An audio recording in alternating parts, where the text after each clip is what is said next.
audience, we have Minister of Foreign Affairs and Foreign Trade, Kamina Johnson-Smith, Minister without portfolio in the Ministry of Finance and Public Service, Mrs. Favour Williams, Mr. P.B. Scott, who is a part of the negotiation team and chairman of the DBJ, Mr. Winston Watson, who is acting general manager,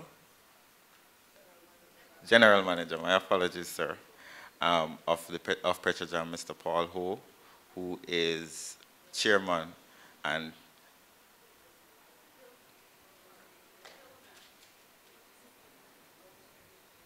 Mrs. Pilina, who is also a board member of Petrojam, as well as the permanent secretary in the Ministry of Foreign Affairs and Foreign Trade. Members of the media, thank you very much. We're also live this morning, I'm understanding, on the radio, so we have to keep it tight, so I will not go through much more. I'll just invite the minister to give her a very important statement. Minister.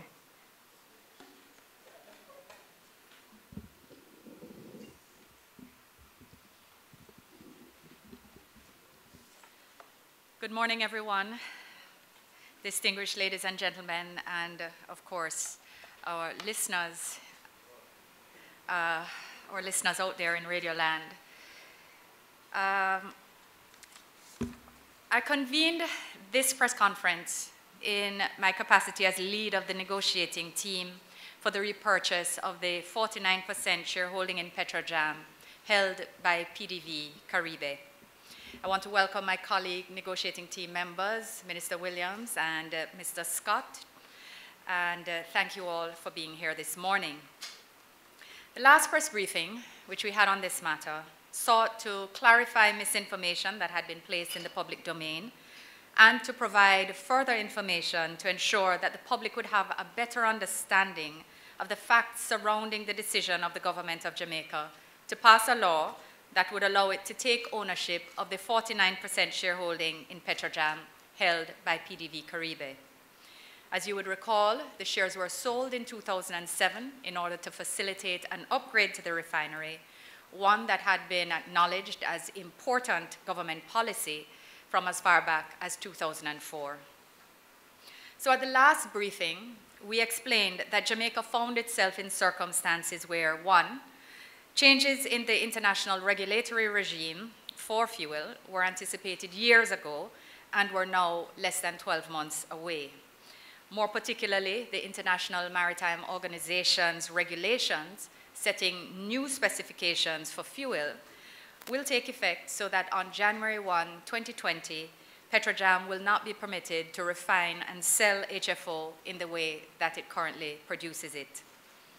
Changes in JPS's fuel choice, which were signaled maybe 3 or 4 years ago, will now take place in a few months. JPS comprises 50% of Petrojam's market. Petrojam has banking and operational risk due to domestic and hemispheric challenges being experienced by Venezuela, including sanctions flowing from executive orders issued by the United States. Regretfully, today, we cannot say that these circumstances have improved. As things stand, the ownership structure of the Petrojam refinery now poses a risk for Jamaica's energy security and for our economy, and accordingly, the Jamaican people.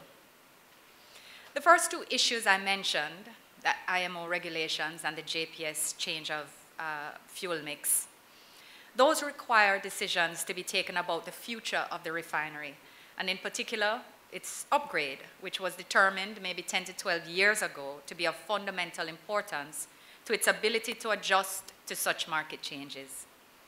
Such decisions are being considered by the Petrojam Review Commission appointed by Prime Minister the Most Honorable Andrew Holness, and they have retained an international consultant to support them in their technical analysis and will report and provide recommendations in a few months. As we've previously explained, the governance structure established pursuant to the joint venture agreement entered into in 2006 and under Petrojam's Articles of Incorporation, they require an equal number of Jamaican and Venezuelan board members, and decisions therefore require agreement between the two. There is no casting vote carried by the chairman, so that major decisions at the board level can be stymied simply by non-attendance of one set of directors, the deferral of matters, or their refusal to agree. This has been an issue on and off for the past few years, and was an issue in implementing phase 1 of the vacuum distillation unit, which was to have taken place last year, or commenced last year. It is a matter recognized as a potential challenge to implementing the recommendations of the Review Commission.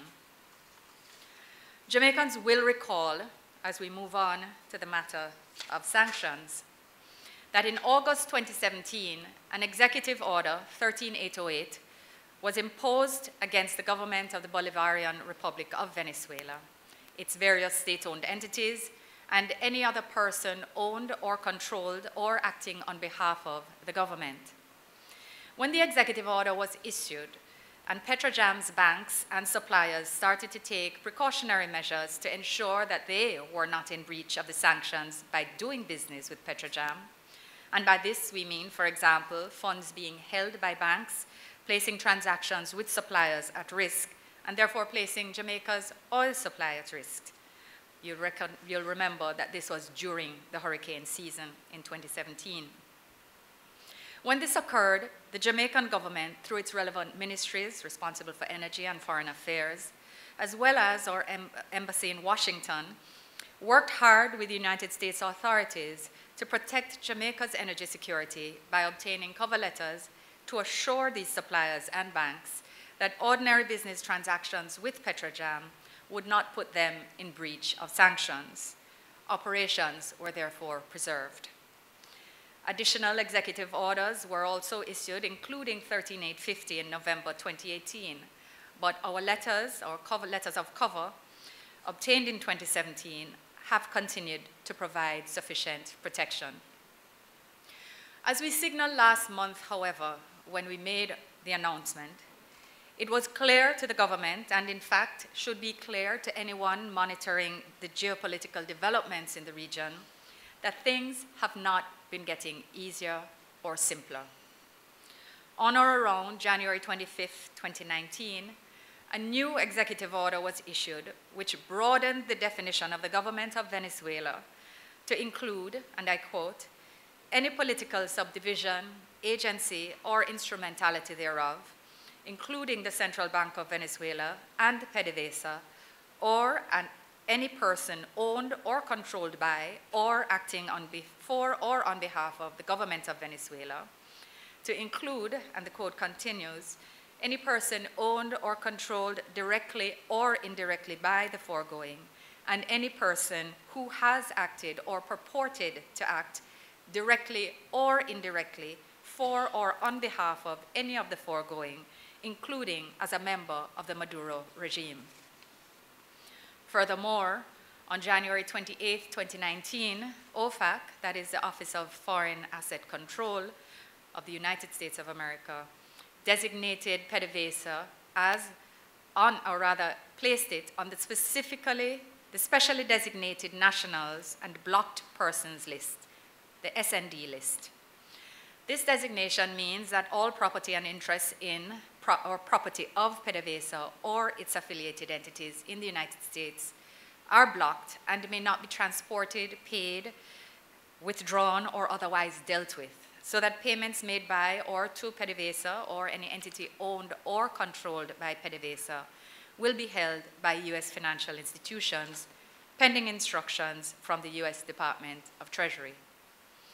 Unsurprisingly, therefore, serious concerns have once again been triggered by Petrojam's banks and suppliers, who now not only have started posing questions about the impact of the new executive order, but in some respects have requested indemnities of the company as a basis for continued services.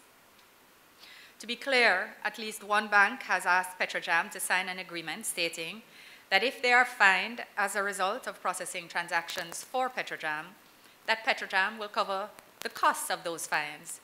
These can run into millions of United States dollars. This is the nature of a simple indemnity. Furthermore, they want Petrojam to sign agreements that allow them to stop services at any time they deem appropriate or to delay payments at any time. Clearly, this would add another layer of operational risk to Petrojam's operations. The legal analysis, therefore, continues. Let me be clear that thus far, our advice is that Petrojam itself is not a sanctioned entity under these executive orders. PDV Caribe and its parent, PDVSA, however, are. Representatives of the Maduro regime are. But this is how banking risk operates. It operates as a function of perceived risk and assessed risk, and therefore we have to be careful. It should be noted that general licenses, also issued by the US Department of Treasury, have provided some immediate cover and comfort to Petrojam service providers. One will, however, expire on February 27th, and it is of direct relevance. Furthermore, sanctions have also now been issued against the government of Venezuela by the government of Canada, and these are extremely broad in their language. Their scope and implications are therefore still being analyzed. The reality is, ladies and gentlemen, that as a responsible government, it is important that we act to protect Jamaica's energy security. We do not have the luxury of hoping or praying that banks and suppliers will simply not assess the risk of doing Petrojam as just too high for them. Regardless of any of the different perspectives on what the future of Petrojam should be, whether it should continue to operate, whether it should be owned by government or private sector, whether it should be divested or wound up, right now, it is the sole refinery in Jamaica.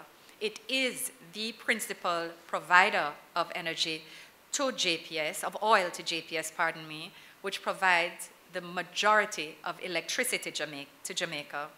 And it is the principal provider of fuel to the domestic market, which fuels our buses and our taxis, our homes, and our factories and business places.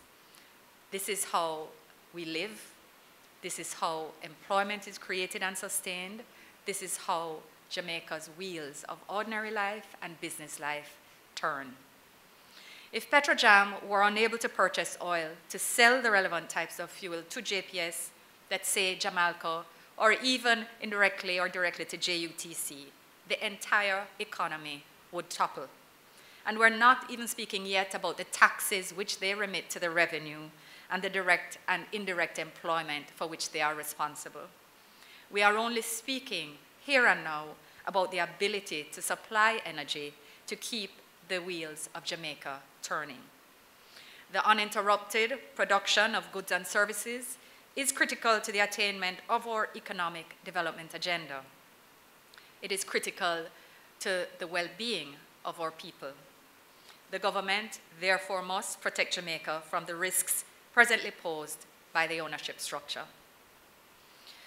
As you know, we have always indicated our belief that a negotiated settlement is better than a legislative process. This continues to be our position.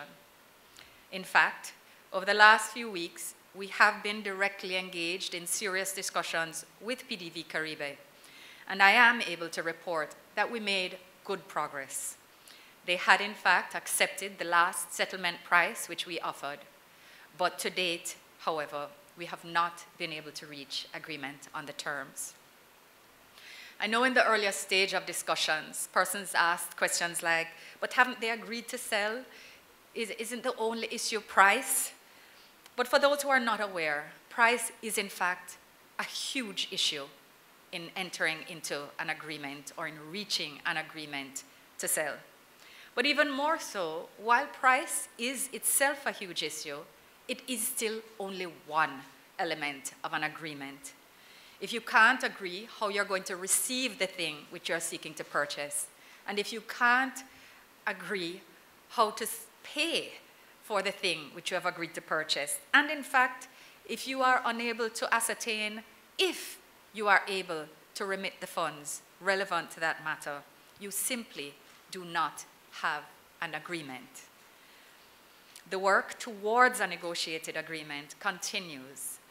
But as I have said before, the reality is that if we do nothing, if we do not have access to the shares we are seeking to acquire, nothing changes for the Venezuelan people. While for the Jamaican people, our supply of electricity and energy would be at risk. As a responsible government, we therefore have to act in the interests of the Jamaican people. It is in this context that this afternoon, Prime Minister, the Most Honorable Andrew Holness, will table a bill to compulsorily acquire 49% shareholding in Petrojam Limited, which was sold to PDV Caribe by PCJ in 2007. The bill will not be debated today, but as you know, bills must be passed in 2 houses, and this takes time. So in the interest of the Jamaican people, our energy security, and our economic stability, the government will start that process in parallel today. With the reality of imminent tightening of sanctions and the risk they pose to Jamaica's energy security, we must take action, even if it is while we pursue a negotiated settlement.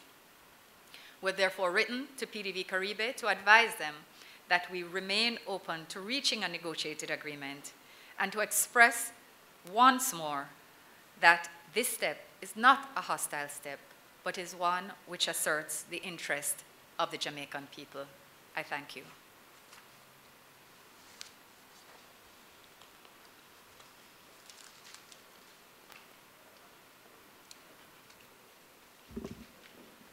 Ladies and gentlemen, in light of that important announcement, I suspect members of the media may have questions.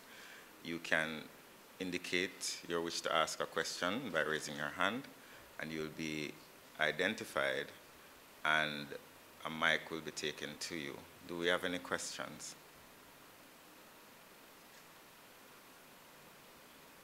I suspect. Okay. Sir, at the back.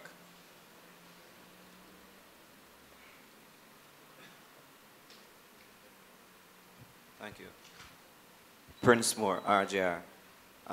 Minister, you mentioned that PDV Caribe accepted the last settlement. Could you go into some more details as to the settlement that was agreed to?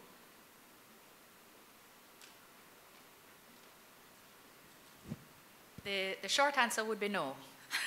The fact is that we are still pursuing a negotiated agreement, and therefore it wouldn't be appropriate to discuss details at this point in time. I made an allusion to the challenges that we're experiencing in reaching a point of agreement, but that is all that we believe it's appropriate to say at this point in time. Next question. You got a question now? Morning, Jamila from Business Access TV. Would the minister be able to state who are the persons on the Venezuelan side negotiating? Certainly. PDV Caribe has been represented at the table by their president, Marcos Rojas, and the vice minister responsible for the hemisphere within Foreign Affairs, Mr. Raul Licauzi, as well as their technical team. Do we have any more questions? I suspect not. No, oh. Jamila again. My question is in relation to our vote to reject the Maduro's presidency early last month. With the Venezuelan embassy and consulate, which is located, I think it's at PCJ, right? With our vote not to recognize Maduro's presidency, how does that affect the ambassadors who are here representing, we presume, Maduro? How does that affect the negotiations and just foreign affairs in general as it relates to programs, whatever that programs more an embassy relationship with us and them right now? So the short answer would be it doesn't.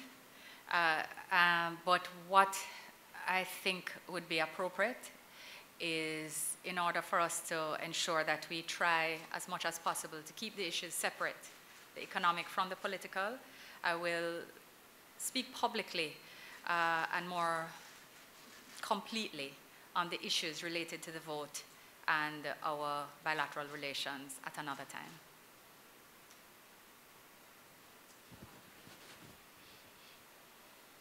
Minister, say the agreement, Petrojam was to accept the agreement. How would Jamaica be able to complete the transaction without risking, breaching the sanctions placed on Venezuela by the U.S. government? That's an excellent question. Next question.